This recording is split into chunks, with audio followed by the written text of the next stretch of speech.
বিসমিল্লাহির রহমানির রহিম। বন্ধুরা, আপনারা কেমন আছেন? নিশ্চয়ই ভালো আছেন আর ভালো থাকেন, এই শুভকামনাই করে আমি অমর মহানেক সালমান শাহর ভক্তের আসে এই মুহূর্তে আছি বিজয় 24 চত্বর, ধর্মবাসা উপজেলা, জেলা সুনামগঞ্জ, সিলেট, বাংলাদেশ। কেমন আছো তুমি? তোমার গ্রামের বাড়ি কোথায়? তোমার গ্রামের বাড়ি কোথায় ভাইয়া? তো শীতে কাঁপতেছে, ঠান্ডায় কাঁপতেছে। আমি মাত্র আসলাম বিজয় 24 চত্বর, ধর্মবাসা উপজেলা। তো শীতের কাপড় দিতাম, ওর যদি একটু আগে দেখা হইতো, ঘন্টা 2 ঘন্টা আগে দেখা হইলেই শীতের কাপড় একটা দিতে পারতাম। কিন্তু এখন এত রাতে কই পাই, দোকানপাটও সব বন্ধ হয়ে গেছে। যখন শীতে কাঁপতেছে, এই ঠান্ডা মাঝে বসে না, একটু ঘরে যাও। এই এদের শীত করবে, এই একটু ঘরে মরে বারান্দা যাও, এই ব্রাঞ্চটা যাও, ওই ব্রাঞ্চটা দাও, ওই ব্রাঞ্চটা বগো দে। দেখছো এই ব্রাঞ্চটা দেখছো? শোনো, এই শোনো, এদিকে চাও। ভাইয়া, হ্যালো। আসলে ওরা যদি কেউ চিনে থাকেন, আমার ভিডিওর মাধ্যমে যদি কেউ চিনে থাকেন, ওর কোনো আত্মীয় স্বজন যদি আমার সাথে অ্যাড থাকেন, থাকলেও থাকতে পারেন, বলা দেন। আমার তো হাজার হাজার ফলোয়ার।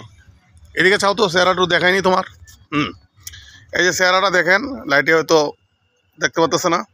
তো ওরা যদি কেউ চিনে থাকেন, ওর কোনো আত্মীয় স্বজন, ভাই ব্রাদার, আব্বা আম্মা, ভাই ব্রাদার, বোন, খালাতো বোন, মামাতো ফুয়াতো বোন, বা আত্মীয় স্বজন যদি ওরা কেউ চিনে থাকেন, ও এখন আমাদের ধর্মবাসা উপজেলা বিজয় 24 চত্বরে আছে। তো ওর সন্ধান দিলাম, ঠিকানা দিলাম। ওর যদি নাম বলতেছে না, ওর জিজ্ঞেস করতেছে বারবার। প্রচুর শীতে কাঁপতেছে। এই হলো আমাদের অবস্থা, দেখছেন? কেউ অট্টালিকায় কম্বলের নিচে ঘুমাচ্ছে, হ্যাঁ, লাখ টাকার কম্বলের নিচে, কোটি টাকার রুমে ঘুমাচ্ছে। আবার কেউ দেখেন রাস্তায় দিন কাটাচ্ছে এইভাবে শীতে কেঁপে। এই হলো আমাদের ডিজিটাল বাংলাদেশ। আমরা হলে ডিজিটাল বলি। এখন আমরা অগণিত মানুষ, বহুত মানুষ দারিদ্র নিচে সীমা বসবাস করে। আর এরকম মানসিক ভারসাম্যহীন মানুষ বাংলাদেশে লক্ষ লক্ষ, হাজার হাজার বলবো কি, লক্ষ লক্ষ। যদি পাবনা হাসপাতালে গেলে বুঝতে পারবেন। তো এরকম ধর্মবাসা এরকম না, সারা উপজেলা সমগ্র বাংলাদেশে এরকম এইরকম মানসিক বাক প্রতিবন্ধী মানুষ আছে না নাই? আছে। এদেরকে কে দেখবে? এদেরকে দেখছে কে?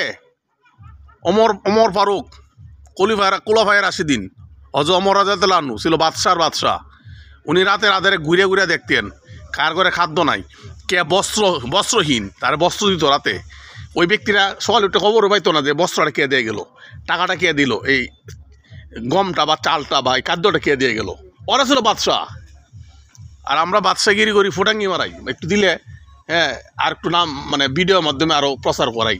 আমরা দান করতেছি, দানটা হইতেছিল এইরকম আবু বকরের মতো। যদি দান দুইভাবে করা যায়, প্রকাশ্য করা যায়, গোপনে করা উত্তম। গোপনও করা যায়, এটা তো কোরআন হাদিসে আসছে নাকি? তো আবু বকরের দানটা অমর কুলাফায়ের 80 দিন, অমর রাজাতুল্লাহ আনহু যেহেতু বাদশাহ ছিলেন, আরব কান্ট্রি সৌদি আরবে বাদশাহ ছিলেন।